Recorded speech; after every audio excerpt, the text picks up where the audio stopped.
Laura Ingraham does not have the rock and roll star thing going. She's a mother. She's got children at home. Wait a second. She gets my up. kids think I'm cool. Come on. They still think I'm cool. They're still little enough. Well, are you just coming in after a night in the clubs in D.C.? Yeah, basically. Yeah, just all-night clubbing. Hey, do the kids still do the Valentine's Day? Remember, you do one Valentine card for every kid in the class? Do they still do that? And I don't know what this new trend that you not only get Valentines for everybody in the class, that's fine, but then every child gets candy.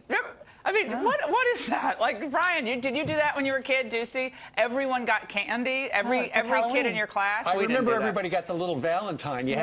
Everybody would take a shoebox the day before Valentine's Day, cover it in something red, and then the next day you'd put one in everybody's And you'd save the one that was from the guy in your class that you thought was cute, but you never talked to. Yeah, and you sent the little note. Do you like me? Check yes, no. Right. I'll tell you later.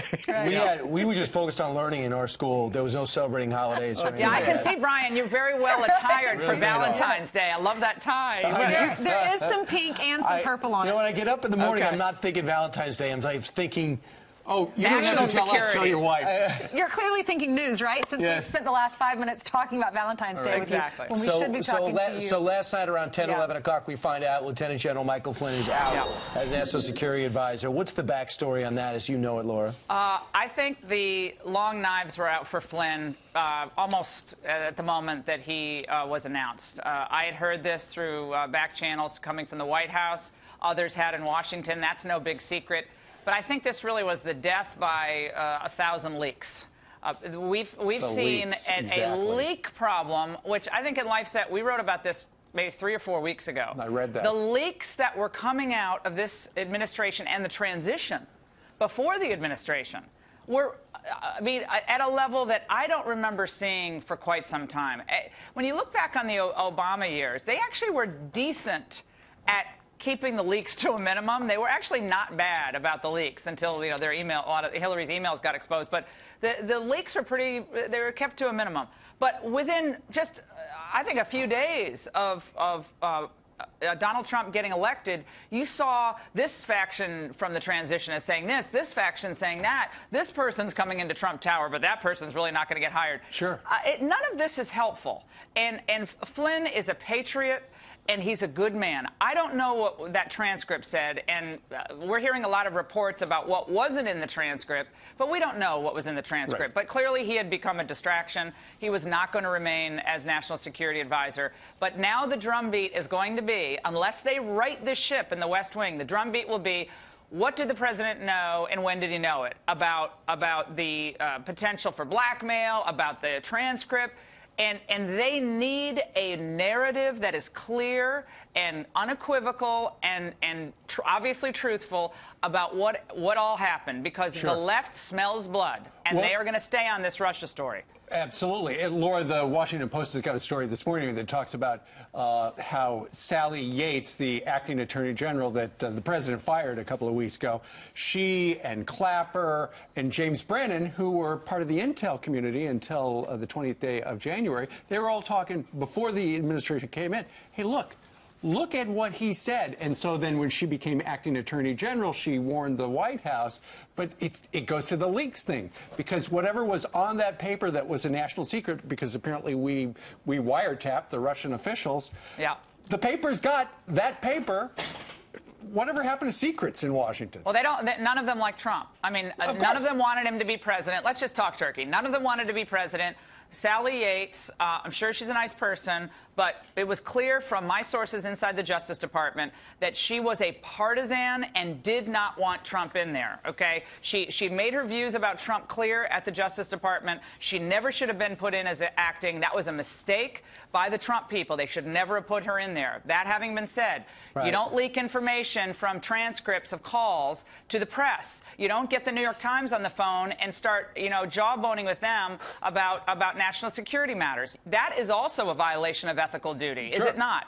And Clapper doesn't like Trump, and Brennan doesn't like Trump, and Trump, you know, Trump did ruffle the feathers of the intelligence community coming in early on as well. So I think everybody has to take the temperature down, and there has to be order in the West Wing and a clear flow of information that goes to the chief executive. And telling Donald Trump what he wants to hear is not how to run the West Wing. And do you feel as though that's happening? Laura, do you feel as though that's happening? There's not enough people telling Donald Trump, don't do this and do that. Yes. I Too feel many like yes men? I feel very strongly that there are a lot of folks in the West Wing, again, who are good people. They've never worked in government. They've never done this before. They've run other businesses, and they're great people. But when you go into the Oval Office, your duty, yes, is to the president, but it's to the country. You serve the nation, and you do not serve either the chief executive or the nation well if you go in with your tail between your legs and you're afraid of who's going to bite your head off. You're going to say, look, no, I'm not going to go out and talk about this issue or that issue. I'm going to tell you what is happening in the real world. This is what's happening, and this is what my strong recommendation of how we proceed here. And there has to be a unanimity of thought early on in how to handle these big issues. And just saying, pleasing the boss is, I'm probably offending everybody by saying this, but I've been in this cauldron. It is nasty, it is difficult, and it's hard to navigate. But you don't do yourself any favors by just telling the boss what he wants to hear. You just don't. There you go. Well, you're talking about people who don't like President Trump, and that goes for the mainstream media as well as these liberal activists who are advertising for political activist training. We'll train you how to be a political activist. They're teaching locals how to protest in advance of town halls. So here, this was what the advertisement looked like. It says, how to effectively address your congressman at a town hall meeting. Don't sit together, spread out, make sure you don't give away how you feel, look like you're by yourself. Also, these are Republican districts. Paul Sperry was just on. He believed this is all about Organizing for America, which is Barack Obama's organization. They believe the president's behind it. It's time for conservative activists to start getting into those meetings, don't you think? It's time for conservative activists to expose what they're doing, and I think they are. Look, this is a free country. You can organize and you can oppose, and frankly, I celebrate that. What I don't celebrate is the effort to shut down speech. The left is today's left, not everybody, but the dominant voices in today's left are interested not in substantive debate. They're interested in demonizing and isolating individuals and dismissing them and demeaning them. They don't want to debate. They want to stop Betsy DeVos from going into the education department. They want to interrupt Jason Chaffetz, he's no big fan of Trump's, by the way. They're picking the wrong person for that. And they want to make the country ungovernable. That's their goal. And so it's up to law-abiding citizens who believe in a vigorous debate to expose what they're doing and why they're doing it. They believe anarchy works in their favor. They believe anarchy and perhaps even violence will end up showing Donald Trump to be, whatever they want to make him out to be. The dictator, the autocrat, whatever. You know the argument. Well, what's the difference between what they're doing and what the Tea Party did? Well, let me tell you. Yeah, that comparison is one of the most facile and misleading comparisons. The Tea Party was not encouraging individuals to be shut down from speech. I've been to a lot of Tea Party meetings. In 2009, 2010, they were family affairs. I was in Virginia, Texas, Northern Virginia, here in D.C. These were substantive conversations about tax reform, about Obamacare, even some about immigration, but mostly it was about Obamacare and government spending and, to some extent, tax reform. These were actually fairly substantive, and they were very patriotic. They had bands playing. This is just an all-out effort to stop speech. That's what this is about, and there is no comparison. And what you saw at Berkeley, that's connected to all of this as well. So if they can stoke violence and commit violence and get away with it, which many of them did, they'll do it. That's not the Tea Party. Let's talk a little bit about this. It looks like mainstream media is trying to whip people into a lather over these ICE raids, trying to make it seem like suddenly Donald Trump's in charge and they're going to go door to door to round people up. He's been very clear, though, that he's targeting these violent criminal offenders. For instance, if you, and we've got a list, they're picking up people who have been accused of homicide, sexual abuse, all sorts of bad stuff on that list. No big deal. No big deal. But nowhere on that list right there are moms and maids, and yet that's what the mainstream media says. Listen to this real quick. Yeah. What took place yesterday with raids in personal homes is part of the cog of the Trump deportation machine. How inhumane this is to be breaking down people's doors and separating parents from their children. This is Donald Trump really executing his campaign plan. He's trying to be a tough guy, so he's going to go after, you know, the maids, the moms, the people that are working in the shops, instead of going after the hardcore criminals. The vast majority of undocumented immigrants in this country are not criminals, are not terrorists, are not gang members. Now it's my turn. Go ahead. Guadalupe Garcia. She's been in this country for 22 years. Look what Donald Trump did. This is what Donald Trump did. Okay, so there he is. Immigration sob stories. Yeah, I've been covering these on my radio show for, since 2006 or so.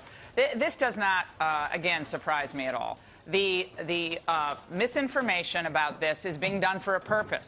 Donald Trump is going to be made out to be a heartless, horrible, without compassion chief executive of the country. Anti-Hispanic. I mean, this is so predictable and so tedious. What needs to be said is Jorge Ramos, who's very passionate, I understand that. He's an American citizen. He's very passionate.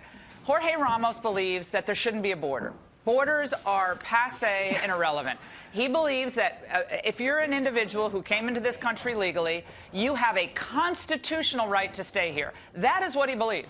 And they are on the extreme of this debate, that law-abiding Americans and legal immigrants who flood my radio show every day with calls, they are so sick to death of the American media and the American left and the open borders activists demonizing our border patrol, demonizing law enforcement, and demonizing the Immigration's Customs Enforcement, who are trying to execute faithfully their duties to enforce U.S. law. This is a lawlessness that cannot be tolerated. Criminals are menacing good people in this country who shouldn't be in this country. They do not have a constitutional right to be here. That has got to be pointed out time and again. Every time they tell a sob story like this, I say, no one's separating families. When you decide to commit a crime, you have decided to separate your own family. Right, exactly. That's your decision. It's fear-mongering at its best. I'll tell you what we should all be afraid of these criminals living in this country.